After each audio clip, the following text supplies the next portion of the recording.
Eh bien, hello la compagnie. Donc de retour avec Marvel Champions. Toujours dans là maintenant ça va être dans la série des, on va dire, de la présentation et de mon avis, somme toute très personnel et peu expert sur les cartes de Marvel Champions. Et là on va attaquer le dernier, donc la dernière des affinités. Donc c'est la protection, l'affinité de protection. Alors, l'affinité de protection, les cartes. Bon, ben, le pouvoir de la protection, c'est la carte ressource on peut mettre de par deck. Je pense que bon, vous la connaissez, elle a une ressource libre. Elle en a deux si vous payez une carte de protection avec.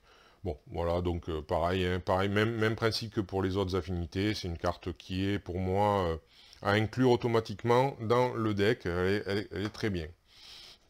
Ensuite, on a trois cartes de défense experte.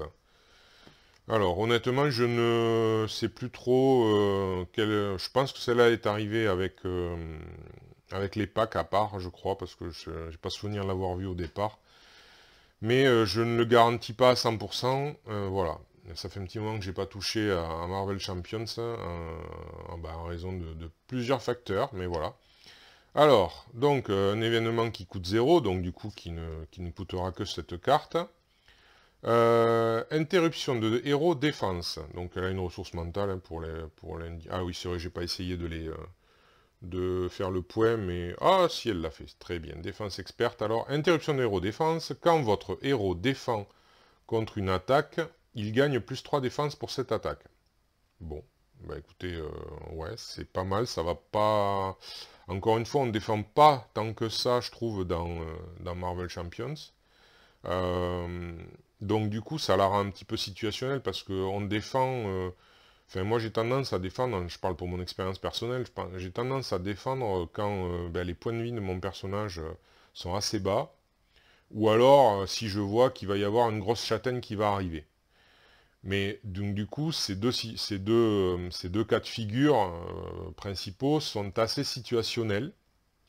Ce qui fait que, du coup, ça rend cette carte obligatoirement situationnelle, parce que, en plus, on aura peut-être plutôt tendance à la vouloir sur quelqu'un qui n'a pas une défense très élevée, parce qu'elle gagne plus 3 défenses, quand vous avez déjà un Captain America, je crois il a 2 de défense, plus, je crois qu'il gagne 3 s'il a son bouclier, donc c'est déjà excellent.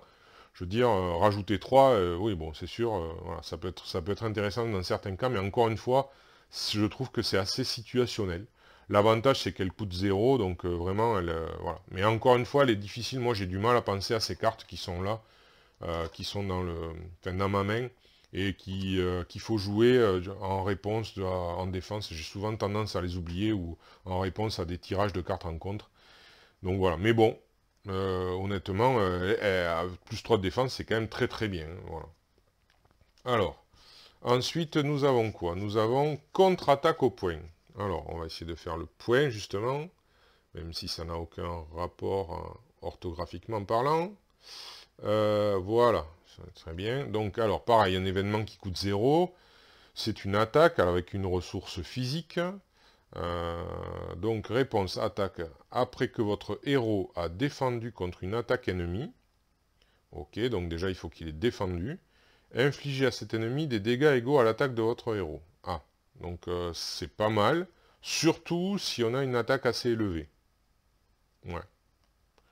Surtout si on a une attaque assez élevée. Alors là, ouais, je pense plutôt. Et c'est pareil, donc même remarque que tout à l'heure. Hein, voilà.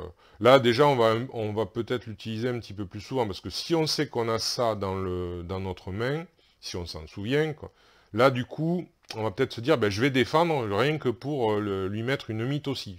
Ça peut être intéressant, ouais. Ne serait-ce que peut-être pour éliminer un sbire qui n'a que peu de points de vie, quoi, puisque ça dépendra de votre attaque. Soit peut-être pour, malgré tout, mettre un coup au vilain. Voilà, c'est à voir. Mais déjà, c'est un petit peu moins situationnel, je pense. Voilà. Puisque là, on va choisir le moment où on va défendre exprès pour jouer cette carte. Voilà. Donc, ouais. ça peut être intéressant, mais je privilégierais un héros qui a une attaque assez forte, de préférence, pour rentabiliser le plus possible la carte. Alors, ensuite, on a une amélioration. Donc, on va essayer de faire le point. C'est la veste blindée. Voilà. Une amélioration qui coûte 1, donc du coup 2 cartes. Puisque, enfin, celle-là est posée, puisque c'est une amélioration, mais en tout cas, on perd sa ressource. Donc, ressource mentale. Alors, jouer cette carte sous le contrôle de n'importe quel joueur. Donc ça, c'est pas mal. On peut la passer à quelqu'un d'autre. Donc un max par joueur, par contre, ouais, on peut avoir qu'une seule veste blindée, c'est pas illogique, hein. Et votre héros gagne plus 1 de défense. Bon, bah, écoutez, ça aide. Du coup, ouais, ouais, ça peut aider. Peut-être un personnage qui n'a pas une défense trop élevée. Maintenant, comme on ne défend pas si souvent que ça, c'est pareil, on va se dire, est-ce que vraiment je mets cette carte ou pas, est-ce que ça va vraiment être utile. C'est sûr, globalement, si on défend, c'est un point de dégâts de moins à chaque fois, mais bon, ouais. C'est pas... Disons que c'est pas la carte la plus fun, on va dire, du jeu pour moi, quoi, hein, voilà. Parce que, encore une fois, c'est pas... La défense, c'est pas quelque chose de primordial. Après, sur un héros qui va plutôt jouer sur la défense, là, j'en ai pas en tête, hein, mais il se pourrait qu'il y ait des héros qui viennent, qui vont jouer sur la défense. Ben là, effectivement, elle pourrait du coup avoir son importance. Voilà. Ensuite, alors là, il y en a beaucoup plus parce que je pense qu'il y en a eu en plus avec les packs. Donc c'est la carte Restez derrière moi. Voilà, c'est un événement qui coûte 1, donc on peut en mettre que 3, hein, même s'il y en a plus, avec une icône mentale. Alors, donc du coup, une ressource plus celle-là qui s'en va, comme c'est un événement, celle-là, elle va bien dans la défausse, hein. Alors, interruption de héros. Quand une carte traîtrise est révélée du deck rencontre, annulez ses effets une fois révélés. Le méchant vous attaque à la place. D'accord.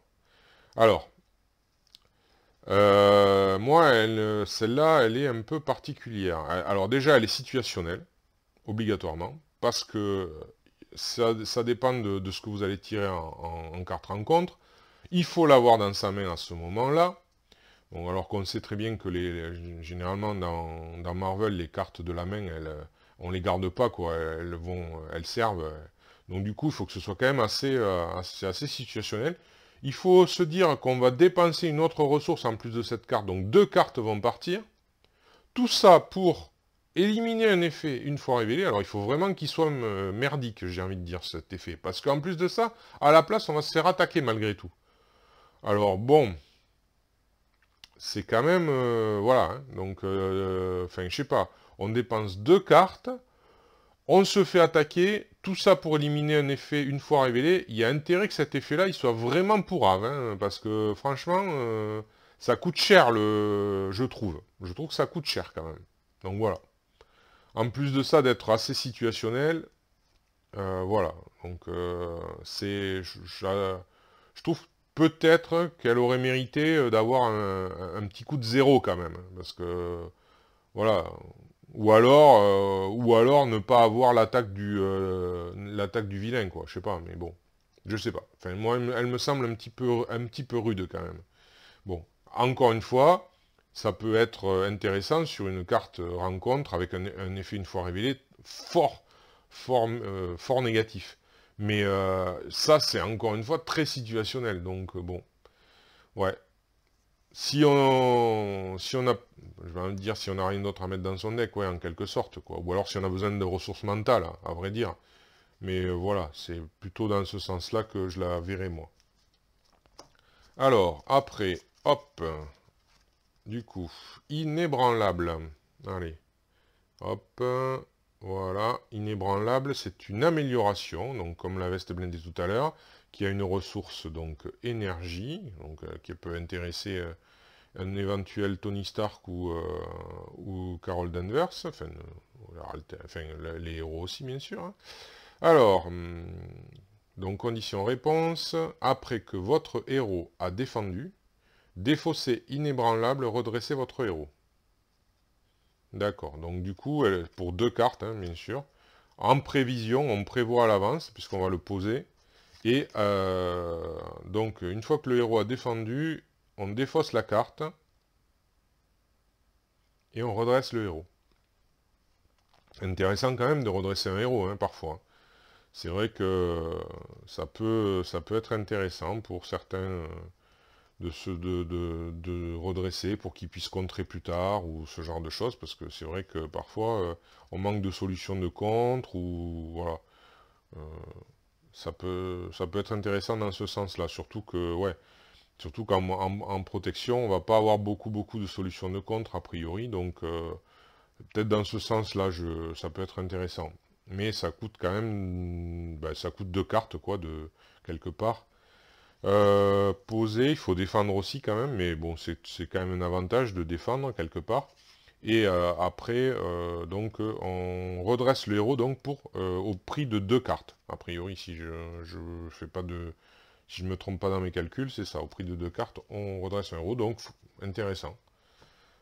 Mais pareil, c'est un peu situationnel. On va pas le faire systématiquement, je pense pas. Donc voilà. À réfléchir, ça dépend des configurations et ça dépend du héros. Je le réserverai peut-être plus pour un héros qui a un contre assez bon, je pense. Ouais. Ou alors ouais, peut-être une attaque, une attaque assez forte aussi, éventuellement. À voir. Euh, ou ouais. Ouais, surtout en plus un Captain America qui se redresse lui au prix d'une carte en fait. Lui se redresse au prix d'une carte, donc même si c'est lui qu'on voit sur l'illustration, honnêtement, je suis pas sûr que ce soit à lui que ça bénéficie le plus, quoi. Parce qu'à la rigueur, lui, il va jeter inébranlable, il se redresse, quoi. Bon, là, sinon, là, il va le payer avec une carte, plus celle-là, elle va partir. Je vois pas trop, voilà, je vois pas trop l'intérêt, perso, mais bon, après, à voir. Vous me direz si vous voyez autre chose, plutôt pour d'autres héros, finalement. Ok, donc après, hop, coup préventif. Alors, c'est un événement, là, cette fois-ci, donc qui coûte 1, donc du coup 2 cartes qui s'en vont. Donc une ressource d'énergie, donc a priori c'est un mot-clé défense, donc interruption de héros défense. Alors il y a toujours pareil, il faut être un héros par contre. Donc quand une carte de boost est retournée face visible, lorsque le méchant attaque, annulez toutes les icônes de boost sur cette carte. Ensuite infligez un dégât au méchant pour chaque icône de boost annulée par cet effet. C'est pas mal. C'est pas mal, j'aime bien, mais pareil, là, encore une fois, c'est situationnel, dans le sens où il faut avoir la carte en main, au moment où on va tirer une icône de boost de 2 ou 3. Même 3, je privilégierais, parce que, au final, c'est quand même 2 cartes qui s'en vont, donc si c'est pas pour au moins mettre une bouffe à 3, bon, vous me direz, ça a l'effet quand même d'éliminer, enfin, d'annuler les 3 icônes de boost, enfin les 2 ou 3 icônes de boost. Donc, alors, oui, vu sous cet angle, 2 ou 3, mais si c'est pour une, je vois pas, non, une, honnêtement, je pense pas que ce soit très utile. Ou alors, faut votre héros est vraiment bas en point de vie, voilà, ce genre de situation. Mais sinon, je verrais plutôt ça à utiliser sur 2 ou 3 icônes de boost. Ouais, là, c'est intéressant parce que non seulement vous les annulez, mais en plus vous les renvoyez. Donc, ouais, c'est quand même pas mal. Moi, j'aime bien. Je m'en suis déjà servi d'ailleurs, donc c'est dans des parties avec ma compagne et je trouve ça sympa. Ensuite, donc là on est sur une amélioration qui s'appelle donc barrière énergétique. Alors est-ce que tu veux faire le point? Oui, non? Oui. Alors, objet tech, donc utilisation de 3 jetons réverbération, donc il y a une icône d'énergie. Interruption, quand vous êtes censé subir n'importe quelle quantité de dégâts, donc là attention, c'est même pas quand on est attaqué ou quoi que ce soit, hein, c'est quand on doit subir des dégâts. Retirez un jeton réverbération de la barrière énergétique, prévenez un de ces dégâts et infligez un dégât à un ennemi. Alors ça c'est sympa aussi, parce que là c'est vous prévenez de 3 dégâts. Alors par contre, alors je relis bien, Et en plus, on ne l'incline même pas. Donc ça veut dire qu'on peut très bien prévenir 3 dégâts en enlevant les 3 jetons. Si je comprends bien, quand vous êtes censé subir n'importe quelle quantité de dégâts, retirer un jeton et un, donc prévenez un de ces dégâts infligés. Ben oui, apparemment, on n'a pas à l'incliner, donc on peut retirer les trois jetons, hein, a priori. Donc c'est plutôt bien, quoi. Hein, ça... Bon, après, par contre, c'est sûr que vous payez 3 cartes. Donc c'est 3 cartes, donc 3 ressources, a priori, pour 3 dégâts. Mais vous prévenez 3 dégâts et vous en infligez 3. Donc globalement, c'est quand même... voilà. Il y a un bénéfice quand même. Donc je l'ai utilisé aussi, c'est intéressant. Alors, ensuite, un soutien, l'équipe médicale. Donc qui vaut 3, donc 4 quand même. Mais bon, alors, donc 4 ressources, certes, une ressource d'énergie pour elle, donc c'est le shield. Alors, utilisation de 3 jetons soins, donc on met des jetons dessus. Action, retirer un jeton soin de l'équipe médicale et incliner-la, donc là par contre c'est une fois à chaque tour. Soigner 2 dégâts d'un personnage ami, donc ça c'est vraiment sympa, notamment surtout pour soigner pour soigner les sbires. Ça peut servir pour soigner les héros, mais plus souvent les sbires je trouve. Et vraiment ça leur permet de rester, voilà, de rester en jeu plus longtemps. Et pour certains sbires, enfin, sbires. Pourquoi je dis sbires? Alliés. Oh là là. Oui, certains alliés. Pardon. Oui, c'est des alliés. Des alliés, alliés, alliés, alliés. Donc, oui. Donc, soigner des alliés qui restent en jeu et que c'est quand même beaucoup mieux sur certains alliés qui ont des effets quand même intéressants, qui ont des bonnes caractéristiques, donc d'attaque ou de contre, donc c'est bien quand même. Donc ouais, moi je l'ai utilisé à plusieurs reprises, c'est bien efficace. Ensuite, on a la carte, alors toujours en 3 exemplaires, plaquage, alors est-ce que le point, oui. Un événement, alors par contre lui il coûte 3, donc 4 cartes qui s'en vont, ressources physiques. Alors c'est une action de héros attaque, donc sonner un ennemi, donc ça c'est très très bien quand même, sonner un ennemi. Et si vous avez utilisé une ressource donc physique pour payer cette carte, infligez 3 dégâts à cet ennemi. Donc 3 dégâts plus sonner pour 4, ma foi, on est un peu dans le... ah non, la toile de Spider-Man, je crois, pris dans la toile, c'est plus cher, je crois. Mais on est un peu dans cet état d'esprit-là, quoi. Hein, voilà. 4 cartes, enfin 4 ressources, mais 3 dégâts au final. Alors 4 ressources pour 3 dégâts, c'est pas énorme.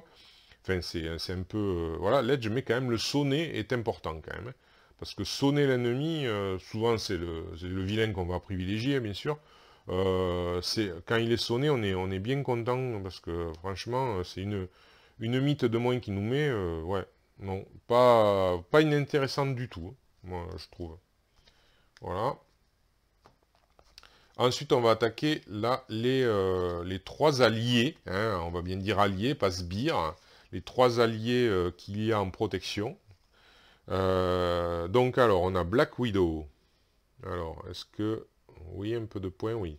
Alors, Black Widow, donc 3, donc du coup 4 cartes, elle a une ressource physique, elle a 2 de contre, 1 d'attaque.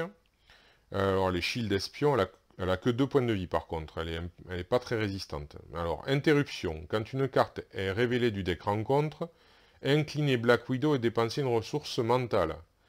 Annulez les effets de cette carte et défaussez-la, ensuite révélez une autre carte du deck rencontre. Bon, alors, elle n'est pas inintéressante pour contrer Black Widow, bien qu'elle puisse le faire que 2 fois, hein, potentiellement, avec ses 2 points de vie.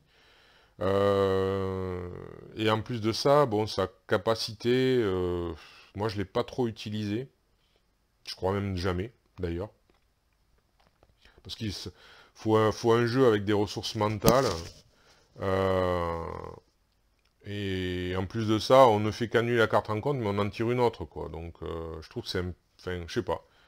C'est un peu cher quand même tout ça, il me semble. L'équilibrage, là, je le suis pas... Ouais, je trouve un peu cher quand même. Parce que bon, ouais, il faut une carte, donc ça fait une ressource qui s'en va, une ressource mentale. En plus de ça, c'est même pas une annulation complète, c'est aussi bien on va prendre peut-être pire ou au moins égal derrière. Voilà, bon, c'est... Je suis un peu... je la mets, hein, honnêtement, j'aime les alliés, donc moi je mets Black Widow. Mais encore une fois, voilà, sa capacité en elle-même, je crois pas l'avoir utilisée parce que c'est assez situationnel, quoi. On va, on va sacrifier nos ressources mentales et faire ça que si vraiment la carte rencontre, elle est vraiment pourrave, quoi. Encore une fois, on retombe un petit peu sur l'autre carte, là, qui disait que vous prenez une attaque à la place. Voilà, je pense que c'est très situationnel. Donc, honnêtement, moi, Black Widow, c'est plus pour son contre qu'elle va m'intéresser que pour, euh, que pour son effet de personnel, quoi. Voilà. Ensuite, alors, bon, il y avait on va faire Luke Cage d'abord, parce que Nova, il est arrivé après. Bon, c'est juste... alors, Luke Cage. Alors, hop. Allez, le point, pas le point. Oh, t'as pas envie, là. Hein. Ouais, elle fait la gueule. Ok, donc Luke Cage, en tout cas, donc c'est un allié avec une ressource d'énergie. Il vaut 4, donc du coup, il y a 5 cartes, enfin, on balance 4 cartes en plus de lui pour le poser, donc c'est pas évident. Il a que 1 de contre et 2 d'attaque, donc plutôt pour son attaque. Par contre, 5 points de vie. Et en plus de ça, il a ténacité, donc d'entrée, il a... D'entrée, il commence avec une carte tenace, entre guillemets. Enfin, moi, c'est le jeton tenace que j'ai. Hop, tu tomberas pas plus bas. Voilà. Donc, du coup, quand même, lui, il est pour la protection, c'est sûr il est super, quoi. Parce que là, il vous soulage un petit peu des attaques du vilain, hein, honnêtement. Déjà, rien que par son tenace. En plus de ça, après, vous pouvez le faire attaquer plusieurs fois. Et au pire, ben comme la plupart des alliés, vous en servir pour défendre. Mais moi, honnêtement, j'essaye autant que faire se peut de le faire attaquer un maximum de fois, quoi. Hein. Et ça, de ce côté-là, il est bien. Par contre, un peu cher, c'est sûr, mais bon, voilà, ça les vaut grâce en raison de ses points de vie, quoi. Et enfin, nous avons Nova qui est arrivé donc dans les packs, alors je sais plus lequel, hein, je pense que logiquement ça devrait être dans celui de Miss Marvel. Donc alors, voilà Nova, on a fait le point. Alors pareil, il vaut 4, donc il vaut cher. Il a donc une ressource d'énergie. Il a 1 de contre et 2 d'attaque comme Luke Cage finalement. Il a que 3 points de vie par contre, il en a beaucoup moins, mais c'est très correct hein, les 3 points de vie. On le sait pour la plupart des alliés. Alors, il a une capacité champion. Quand un ennemi initie une attaque contre vous, dépensez une ressource énergie, infligez 2 dégâts à cet ennemi. D'accord, donc en fait... en plus, c'est quand il initie, donc c'est avant qu'il ait terminé son attaque. Donc aussi bien... Ça, c'est pas mal aussi peut-être pour éliminer un sbire qui vous attaque, mais qui n'a que 2 points de vie. Bon, ben, vous pouvez faire d'une pierre deux coups en dépensant une ressource énergie. Bingo, au revoir le sbire, et en plus de ça, il vous a pas attaqué. Donc franchement, c'est plutôt pas mal, quoi. Donc, ouais. Après, ça reste, quand même, sa capacité reste assez situationnelle. Contrairement à Luke Cage, où on sait très bien que le vilain va nous attaquer à un moment ou à un autre, donc normalement, sa défense va servir. Hein. Là, ça, c'est moins sûr que ça serve. En plus de ça, il faut avoir une ressource énergie avec soi. Donc pareil, à privilégier peut-être dans un deck avec des personnages qui aiment bien les ressources énergie. Mais bon, en dehors de ça, c'est toujours un allié intéressant, surtout qu'il n'y en a pas beaucoup. Donc bon, moi, je trouve pas mal, comme toujours avec les alliés. Il y a peu de cartes, encore une fois, je répète, que je trouve vraiment pas géniales. Mais voilà. Donc vous avez eu mon avis, somme toute amateur, de ces cartes protection. Voilà. Eh bien écoutez, je vous remercie d'avoir suivi.